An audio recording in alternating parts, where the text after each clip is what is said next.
நேரத்தில் உதவுவது உறவா நட்பா?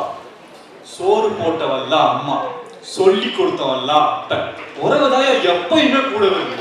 சரி, நம்ம முதல்ல பேசினவங்க என்ன வருவோம். நண்பர்கள் எப்பயுமே பிரச்சனைனா முதல்ல வந்துடுறாங்களா? உங்கள்ட்ட ஸ்டார்டிங்கா நல்லா தான் இருக்கு, ஃபினிஷிங் சரியில்லை. ஒரு பிரச்சனைன்னு சொன்னோன்னா எஸ்எம்எஸ் தட்டினா வந்துடுறாங்களாம். நானும் ஒரு தடவை ஒரு பிரச்சனைன்னு சொல்லிட்டு ஃபாஸ்ட் எஸ்எம்எஸ் தட்டி விட்டேன். எனக்கு மான் கராத்தை தெரியும், நான் பாகுபடின்னு வந்தான். திரும்பி பார்க்குறேன், யாரையும் காணும். ஒருவேளை எங்க அண்ணன் இருந்தான்னு வச்சுக்கோங்க, அங்க சொல்லியிருப்பான், என் தம்பியை தொடருன்னா என்னை தாண்டி. சரி, நம்ம அண்ணனா இப்போ இல்லைன்னா அடி வாங்கிட்டு வீட்டுக்கு வழக்கமா போனோம். அப்படியே வீட்டுக்கு 3 நாள் வச்சு செஞ்சு அனுப்பிச்சிருப்பாங்க. வீட்டுக்குள்ள போகும்போது அண்ணா அங்கிருந்து பார்த்துட்டான், விடுறா சண்டை சட்டை எங்க இருக்குமா. அது ஒரு நிம்மதி. அப்புறம் தங்கச்சி அவ ஃப்ரெண்டு கிட்ட பெருமையா வேற பேசுவா, பாத்துக்க அடிச்ச எங்க அண்ணனுக்கே இந்த நிலைமை அடிவாங்க. சரி விடுறான்னு சொல்லிட்டு போறது முறப்பண்ண ஓடி வரும், பாத்துக்க என் மாமனுக்கு ரத்தம்லாம் வேர்வ மாதிரி. சரி எல்லாம் இவ்வளவு நம்புறாங்கன்னு சொல்லிட்டு ரொம்ப வலிக்குதேன்னு லைட்டா 2 சொட்டு தான் வந்திருக்கும். அந்த தூரத்துல இருந்து பார்த்துட்டு கேட்பாரு, ஏன் தம்பி கண்ணு வேர்க்குது, இதுவே உங்களுக்கு என்னையா உறவு வேணும். அப்புறம் நம்ம சொன்னாங்க, நண்பன் கர்ச்சீஃபாவே மாறிடுறானா, என்ன பிரச்சனைனாலும் துன்பத்தை தொடக்கி வந்துடுறானா. அப்புறம் இரு உடலில் வாழும் ஓர் உயிரா. அது எப்படி தெரியுமா, இரு இதயம் ஒரு இதயம் மனதே,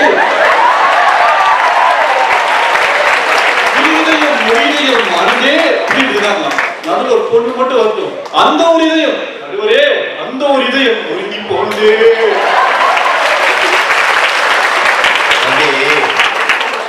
இதயம் சொல்ற போது பாத்தீங்கன்னா, இதயத்துக்கு துடிக்க தெரியுமே தவிர நடிக்க தெரியாது. அப்புறம் காதலை பத்தி ஒருத்தர் பேசுறாரு, சம்போ சிவ சம்போன்னு சேர்த்துக்கிறான். பல பேர் ரோட்ல அம்போன்னு போடுறாரு. நீங்க காதல் தப்பா படைக்கிறது காரணம் என்ன நினைக்கிறீங்க? இந்த உறவு காரணம் சினிமாவா கிடையாது, இந்த ஃப்ரெண்ட்ஸ் தான். என்ன மாதிரி ஒரு சுமாரான பையன் குவாட்ராங்கல் நடந்து போனா பக்கத்துல ஒட்டி பார்த்துருப்பான், உன்னை தண்ணி பாக்குறான் கூட பரவாயில்ல, பக்கத்துல ஒட்டி சீனியர் மேல கண்ணை வச்சுட்டாங்க. யாரும் 2 பேர் பட்ட தப்புக்கு என்ன மாதிரி ஆள்லையா பலியாரு. சரி இதெல்லாம் பரவாயில்ல, எப்படியோ தப்பிச்சு ஏதோ ஒரு பொண்ணுகிட்ட பேசிட்டு இருப்போம். அந்த பிள்ளை எடுத்து பாக்குறது ஏழ்மலையா முடியும். அந்த பிள்ளைகிட்ட 2 நாள் தான் பேசியிருப்போம். அதுல ஒரு 7-8 எரிச்சம்பழத்தை புரிஞ்சு விட்டு சந்தோஷமான்னு கேட்பான். என்ன நடக்குதுன்னே புரியாம இருக்கும்போது, என்ன வச்சா இன்னைக்கு விட்டு போதுமா அப்படிமா. இதான் நம்ப. இதே நம்ம வீட்டுல இருக்குமா நடந்துருச்சுமான்னு சொன்னா விருக்கு நம்ம கூட்டு போய் சொல்லும், டேய் இதான் பொண்ணா, ஆமா பார்த்துட்டு என் பையன்னு சொல்லமா, ரொம்ப நல்லவமான்னு சொல்றப்ப இந்த தாய் பாசத்துக்கு முன்னாடி உன்னோட நண்பர்ல எங்கேயா நிக்கிறான். அதுக்கப்புறம் சாம்பாரு வாடி எடுத்து நண்பர் ஊத்துறானா, ஏன் உன்னை நம்பி ஒரு பொண்ணு கல்யாணம் பண்ணி நிக்க தயாரா இருக்கு, உன் மாமன் வேற சொத்தையே வித்து கல்யாணம் நடத்திட்டு இருக்கான், உங்க அம்மா அப்பா ஊர் ஃபுல்லா போய் பத்திரிகை கொடுத்து வந்திருக்காரு, இதெல்லாம் உன் மனுக்கு தெரியல, உன் நண்பன் சாம்பார் ஊத்துறதுதான் தெரியுது. எங்கேயா இருக்கா? எனக்கே அதை பார்க்க ரொம்ப ஆசையா இருக்கு.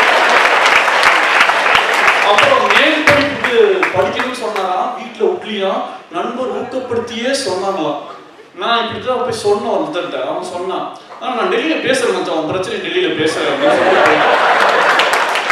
இதே போய் அம்மாட்ட சொல்லிப்பாரு, காதுல இந்த கம்பனை கழட்டி கொடுத்துரு, வேப்ப குச்சி சொல்லிட்டு நீ காசு பத்தலன்னு சொல்ல திணறும் போது கூட அவ உயிருக்கும் மேல நினைக்கிற தாலியை கழட்டி கொடுத்துரு படிச்சுக்கோன்னு சொல்றாங்க. எங்க அம்மா பார்த்து முன்னாடி எங்க போட்டே. அப்புறம் உறவு நட்பும் பேசுமா, நீங்க தான் கேட்கிறேன். அதுல கண்ணீர் தொடக்கிட்டு நான் வந்துருவேன் நட்பு வர சொல்லுமா.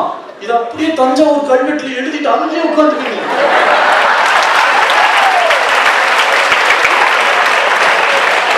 அப்புறம் இன்னொன்னு சொல்றாரு, என்னன்னா மாமா பிரச்சனை எல்லாம் வீட்டுல திட்டிக்கிட்டே இருக்காங்களாம்.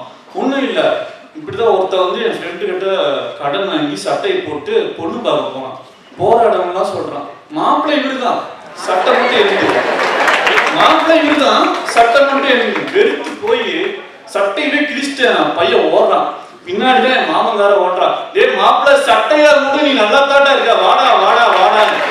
அது இன்னொரு மாமா அதுக்கு மேல மாப்பிள்ள எங்கிட்ட 2 பொண்ணு இருக்கு அப்படிங்கிறான். இந்த மாதிரி எத்தனை தேவைன்னு சொல்லிட்டு நமக்கு செய்யறது எல்லாமே உறவுக்காக. அப்புறம் கண்ணீர் எழுதி போஸ்ட் ஓட்டுறது நண்பன். ஏன் நீ செத்துட்டேன்னு சொல்லிட்டு வீட்டுல எல்லாம் சோகமா இருப்பாங்க, நம்ம போஸ்ட் அடிச்சு பப்ளிசிட்டி தேடிட்டு இருப்பாங்க. சேஃப்ட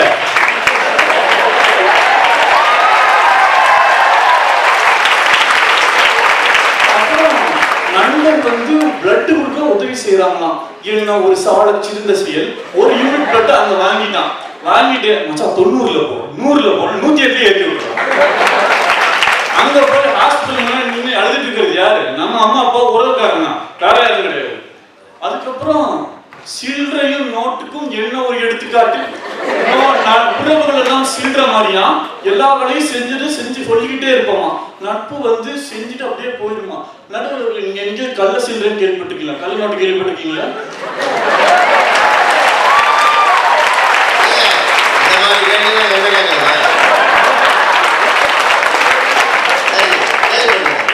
அப்புறம் சில்லறைக்கு இன்னொரு பிளஸ் பாயிண்ட் கூட இருக்கு.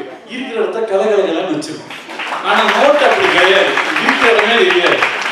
அப்புறம் ஒருவேளை நீ பஸ்ல ஏறிட்டுமா ஒரு உக்கடம் போகணும்னு சொல்லிட்டு ஒரு 1000 ரூபாய் நோட்டு நீட்டி கொடுத்துப்பாரு, பஸ் விட்டு இறக்கி விட்டுருவான். கரெக்டா சில்லறை கொடுத்தா மட்டும்தான் கூட்டு போய் இறக்கி விட்டுருவான். உறவுக்கு நட்புக்கு ஈஸியா அவனை பிடிச்சிடலாம். மாம மடியில உட்கார வச்சு மொட்டை போட்டா அது உறவு. மாம மச்சான்னு பழகினே மொட்டை போட்டா நீங்க அதான்.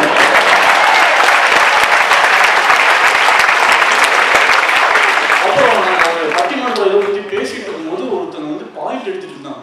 என்னன்னா கடவுளுக்கு ஒரு ஒப்பனை என்னன்னா, தாய் வந்து கடவுளுக்கு நிகரான வரமாமா, நண்பன் கடவுளுக்கே கிடைக்காத வரமா. நல்ல வேலை அந்த நண்பனுக்கு மட்டும், அந்த கடவுளுக்கு மட்டும் ஒரு நண்பர் இருந்தான்னு வச்சுக்கோங்க, வீக்கெண்ட்ஸ் அப்பயே நம்ம காலேஜ்ல எழுதிட்டு இருந்திருப்பாங்க.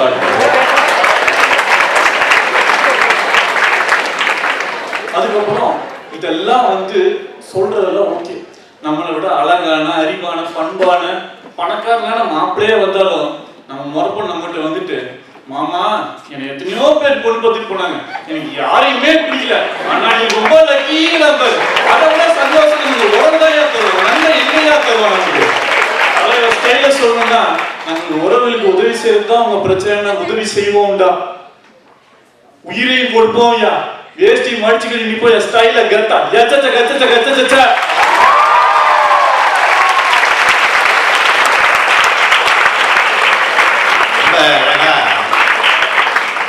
அணியினுடைய நிறைவே நல்லா நிறைவா செஞ்சிருக்காரு அந்த தம்பி. நீ சாம்பார் வாழையை பார்க்குற போதெல்லாம் அஜீஸ் தான் கண்ணு முன்னாடி இருக்காரு.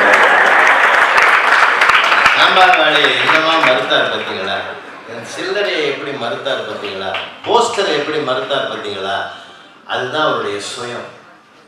இந்த மறுக்கிறது தான் சுயம். நம்ம யாருன்றது அந்த அந்த பெர்சன்ஸ் ஆஃப் மைண்டு ரொம்ப ரொம்ப அழகாக பண்ணியிருக்கிறாங்க.